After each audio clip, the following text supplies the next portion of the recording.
Okay, so I successfully drilled out all the mounting holes on this crossmember to 1/2 inch. And now the only thing left to do is repair this rot hole right here.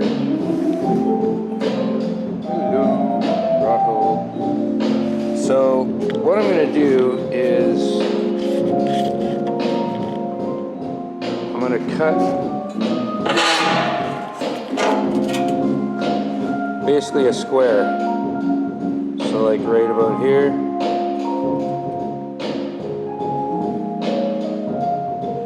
Gonna cut that out, and then I'm just gonna cut up a piece of 2-inch flat bar, which I have over here.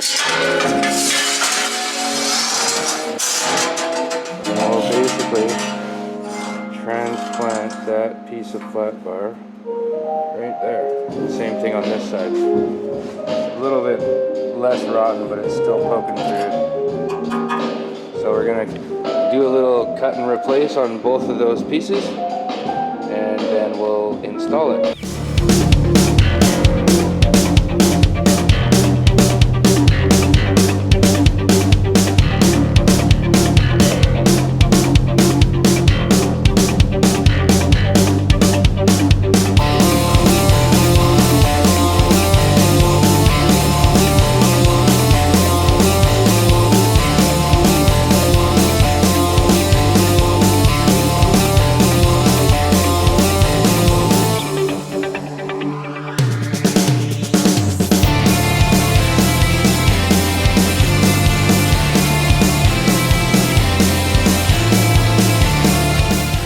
So we're just installing the lower control arm bushings for the Chevy here.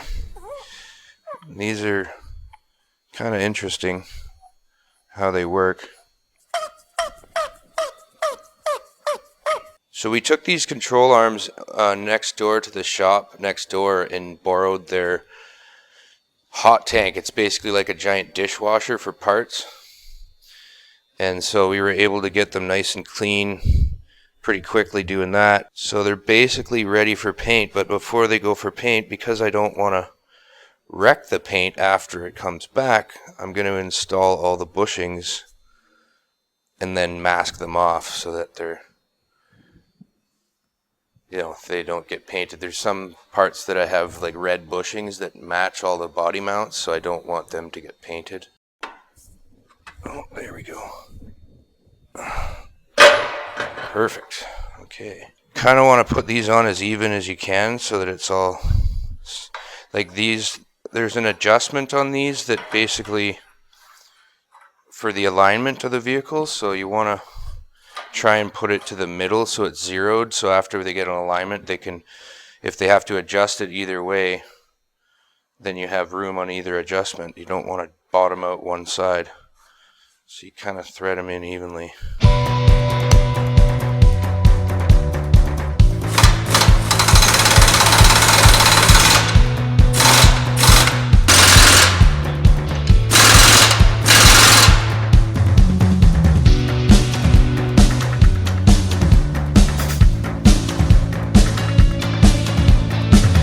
Sounds like I'm strangling a baby or something.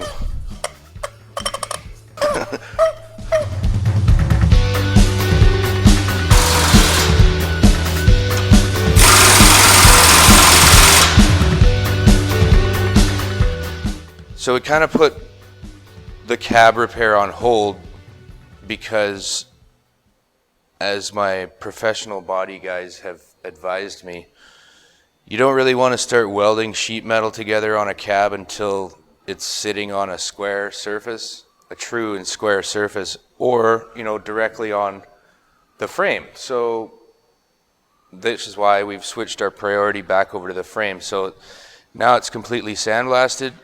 We've reassembled the front cross member and the motor mounts with we've upgraded pretty much everything I possibly could to 1/2 inch grade 8 bolts with stover nuts.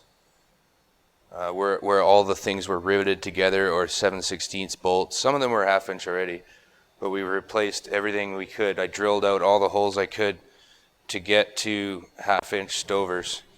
Here we've got one of the upper control arms that's ready for paint. We've cleaned it off, wire wheeled off the rust, installed new control arm bushings and ball joint. So this whole frame is actually ready for primer and paint. And what we're going to do, we're going to actually Line-X the whole frame. So what that is it's like it's a really tough, durable, abrasive finish.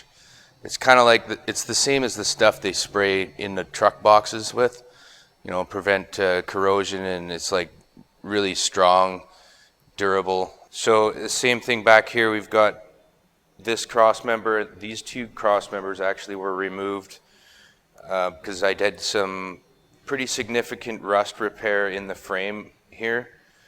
As you can see, there's an extra plate that bolts inside the frame. So what I've done is I've welded the frame to the inner plate all through here. It goes all the way from back here all the way to there, and fixed up that rust. So it's a little thin in a couple spots, but because I've welded it all together and stuck in a bunch more bolts than it originally had, I'm pretty confident that it's going to be quite strong, especially after I mount my deck on it. So we're building a custom deck for it. So we're going to be installing shear plates as the mount for the deck, which will actually help strengthen the frame quite a bit. So I'm not worried about this being weak at all. And then we have this is one of the trailing arms for the rear axle. It's also been sandblasted, and I just replaced the bushing in here, and it's all masked off, ready for paint. So the rear axle is a coil sprung axle, but they have this half leaf overload spring, which is part of the, I think it's the Camper Deluxe package or something like that for the 3/4 tons. It looks kind of, you know, it's just a big old chunk of angle iron, but that's factory as far as I know. So it's going back in, and that'll be painted up nice.